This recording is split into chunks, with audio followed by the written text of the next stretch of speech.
voltando com Rafa Cadengue. Diga lá, Rafa.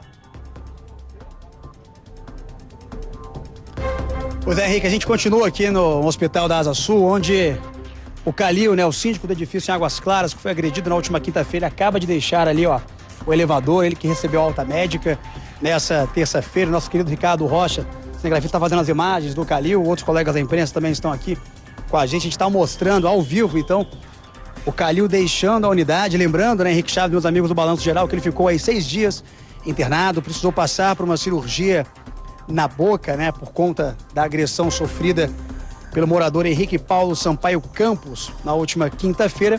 E o Calil gentilmente vai atender a gente aqui, os colegas da imprensa que estão conosco, a gente está ao vivo também, para conversar com ele, para posicionar ele primeiro aqui, né, primeiro agradecer o Calil, gentilmente que está aqui. Quero que a gente puder posicionar aqui, né, pessoal, para a gente conseguir bater um papo com ele. Outros colegas guardando desde cedo, primeiramente agradecer a sua boa vontade de falar conosco.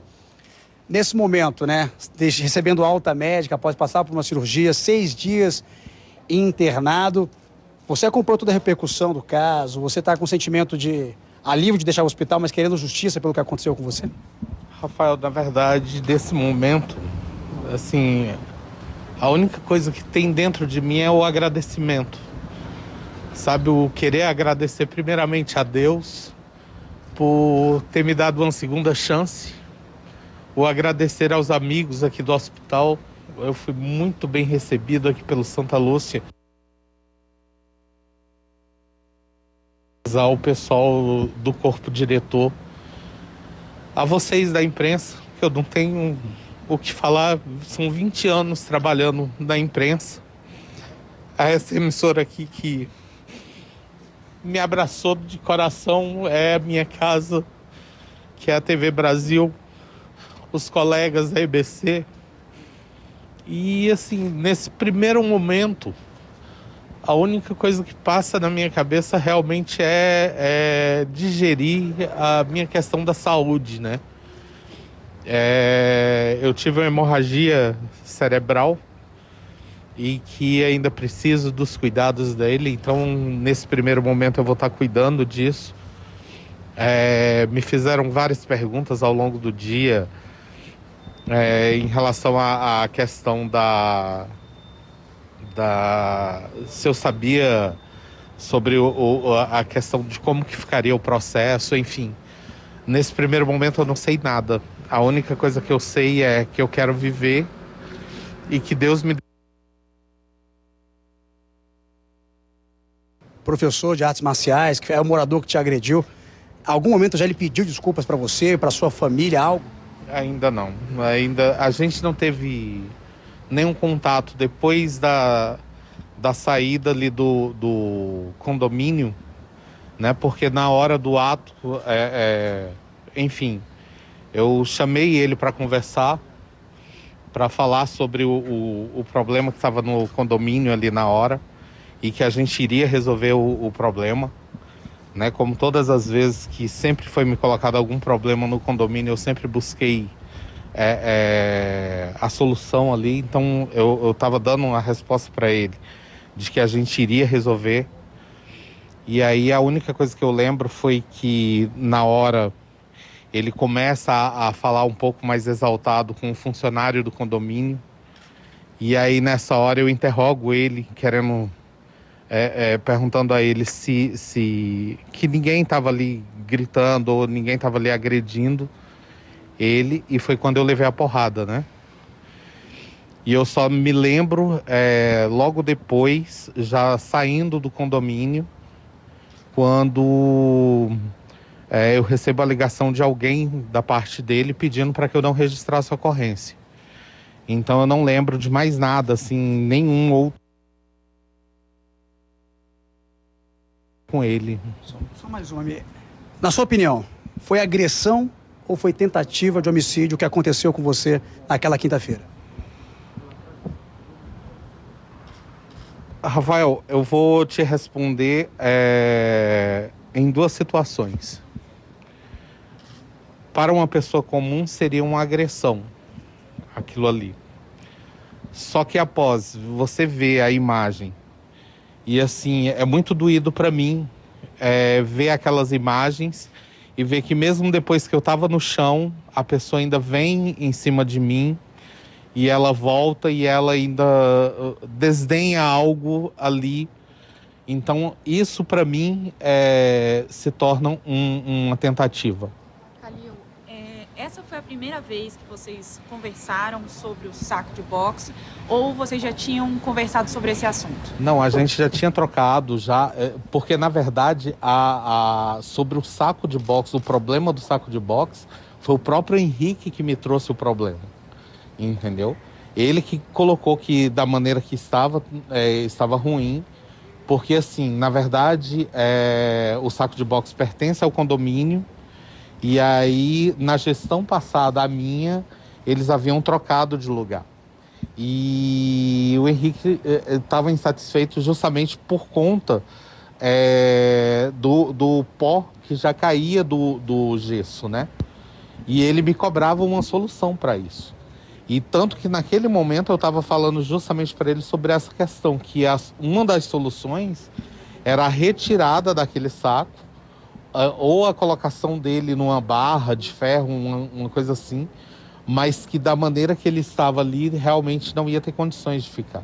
Aquela ligação que você recebeu, que você acabou de contar pra gente, logo depois da agressão, essa pessoa se identificou? O que ela falou pra você?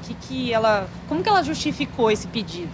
Sim, na verdade era a ex-esposa dele, né? E ela pedia para que eu não registrasse essa ocorrência, justamente para que não causasse nenhum problema para ele, né? Já que essa era uma das fontes dele de ganhar dinheiro da vida dele. Então, que eu não registrasse a ocorrência para não atrapalhar a vida dele. E ele, como morador ali, algumas pessoas disseram que ele já tinha tido alguns episódios de conflitos nesse edifício. Você, como síndico, confirma isso? Você já teve outros episódios de problemas envolvendo moradores com você? Como é que foi isso? Na verdade, comigo a gente nunca teve, até porque eu e o Henrique, a gente conseguia ter um bom diálogo, né? Eu conseguia conversar com ele muito bem sobre as coisas, enfim. Não tinha... justamente por eu saber o temperamento dele e tudo, então eu já sabia como lidar com ele. Mas ele já tinha esse temperamento explosivo, ele já tinha tido... nós tínhamos tido uma assembleia antes, e que nessa assembleia, inclusive, ele já tinha tinha estourado, e aí já tinha causado já um certo conflito com algumas pessoas lá do condomínio, inclusive o subsíndico já tinha registrado ocorrências, né, na própria 21ª em relação a ele. Ele ameaçou aquele funcionário que aparece nas imagens, porque pelo visto dessa vez o diálogo não funcionou, né? Qual foi o momento aí que ele começou a ameaçar vocês? Naquele momento ali que, inclusive vocês conseguem ver na imagem, ele começa a questionar o funcionário por que o funcionário não tinha feito, né, o serviço. Por que ainda não tinha sido feito, o que ele fazia ali que não tinha resolvido, né? E aí é nessa hora que eu indago e trago para mim perguntando por que ele estava nervoso, né? Ninguém estava brigando, ninguém estava nervoso, por que ele estava ali se estressando, que ele pudesse se acalmar, que a gente iria resolver o problema. E aí foi quando ele vem e faz a primeira ameaça do soco e eu me afasto, inclusive colocando a mão, né? Então, naquele foi o momento em que realmente ele não conseguiu segurar a explosão dele. Calil, você está recebendo alta hoje, passou por uma cirurgia, né, na sua boca. Como segue o seu tratamento? Você ainda vai precisar de cuidados? Como que fica? Sim, na verdade eu estou recebendo alta hoje, mas eu vou continuar vindo aqui no Santa Lúcia, né? Eu continuo seguindo o tratamento com os neurologistas, até porque o sangramento ainda não se rompeu totalmente, né? Não estancou totalmente. Então, assim, eu tô indo para casa como uma maneira mais fácil de descansar, enfim. Mas ao longo desses dias eu vou ter que continuar vindo para fazer tomografia e ver como é que tá todo o andamento, né, dessa parte neurológica. E da parte bucal também, né? Eu passei por uma cirurgia, eu perdi um dente. e a parte superior dos dentes, eles estão com uma espécie de amarração, né? Então, eu continuo fazendo também esse tratamento aqui no Santa Lúcia, os médicos acompanhando, até para não correr nenhum risco de infecção ou algo assim. Tem risco de sequela, alguma coisa? Graças a Deus, a princípio, os médicos disseram que não teria nenhum risco, né? Então, isso aí, para mim, é o principal. O nosso colega já perguntou para você sobre esse pedido de desculpa, mas se caso esse pedido de desculpa aconteça, como que fica o seu coração diante de tudo isso que você passou? Olha, eu vou, com essa resposta que você está me fazendo, eu sei que eu vou deixar muita gente com raiva. Porque minha família, por exemplo, está indignada. Minha mãe, muito indignada. Brasília, enfim, ficou muito indignada. Mas do fundo do meu coração, assim, eu não parei para pensar sobre isso. Mas eu não carrego mágoa. Eu não carrego nenhuma dor em relação a essa situação. Sabe? Pelo contrário. Eu carrego dentro de mim a esperança de alguém que errou e que pode fazer o bem, que pode corrigir. Eu acredito muito nas pessoas e isso foi o que eu aprendi durante a minha vida inteira. Então, assim, eu não sei, dentro de mim eu não sei o que é essa dor de ter mágoa de alguém. Você quer que ele pague pelo que ele fez. Claro, você o perdoa, mas quer que ele pague, porque também não é a primeira vez, né? A justiça, ela tem que ser feita, né? Acho que a justiça, ela existe justamente para isso, para que a gente possa corrigir aquilo que a gente fez de errado e pagar até para a sociedade aquilo que a gente fez de errado. Só para entender. Até para a gente voltar na cena, no momento que você está caído, depois que ele te atingiu e que ele permanece na sua frente, ele fica falando o que para você ou falando o que para outro funcionário? Ele continuou com as ameaças? Ele em algum momento parece se arrepender do que ele tinha feito? Interessante o que você falou, Rafael, porque nesse momento, na verdade, inclusive os próprios neurologistas podem explicar isso depois para vocês, eu não estou consciente. A minha consciência, ela para no momento em que ele vai dar o primeiro murro. O murro em si eu já não vejo. A minha consciência, ela já não lembra. E eu só passo a lembrar realmente das coisas 10 minutos depois que eu sou socorrido.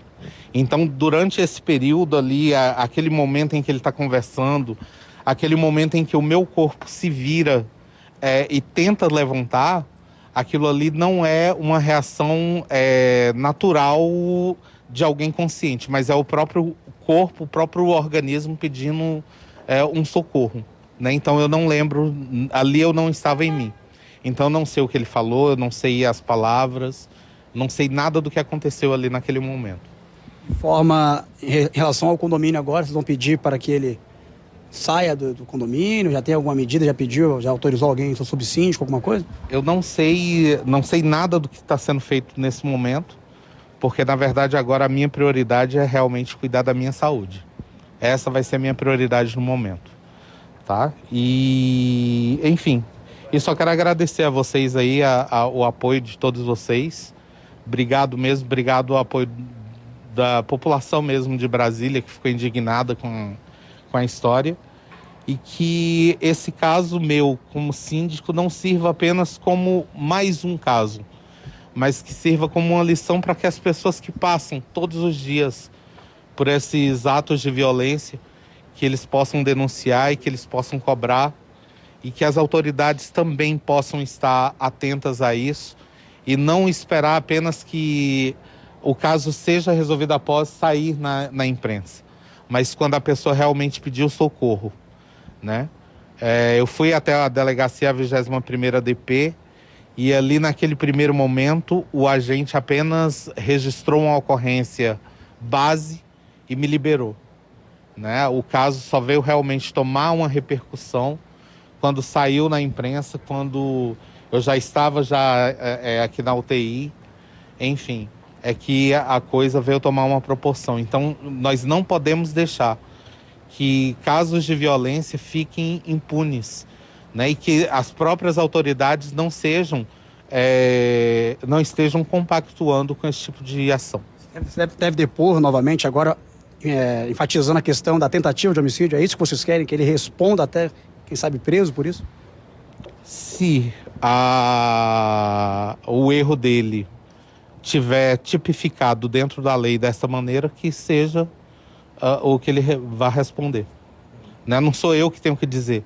É a justiça dentro do caminho normal em que ela segue. Tá aí, Henrique, peraí, continuar aqui. De tomar alguma medida judicial, mesmo como síndico permanecer no cargo, ou ver alguma intenção contra o próprio Henrique? Na verdade, como síndico, a gente já ia ter uma eleição agora, né? Eu até nem sei se houve a eleição, se ela foi cancelada, como que ficou dentro do condomínio. Em relação à minha pessoa, e largar o cargo de síndico, eu não pretendo. Até pelo fato de que não é apenas um caso isolado que vai me fazer desistir, por exemplo, de um trabalho contínuo que eu vinha fazendo dentro do meu condomínio e da necessidade em que o meu condomínio tinha até do meu trabalho, né? E das pessoas que me confiaram. Foram 160 moradores que me confiaram em estar ali, não um que vai me tirar. Né? Mas em relação ao Henrique em si, eu não parei para pensar.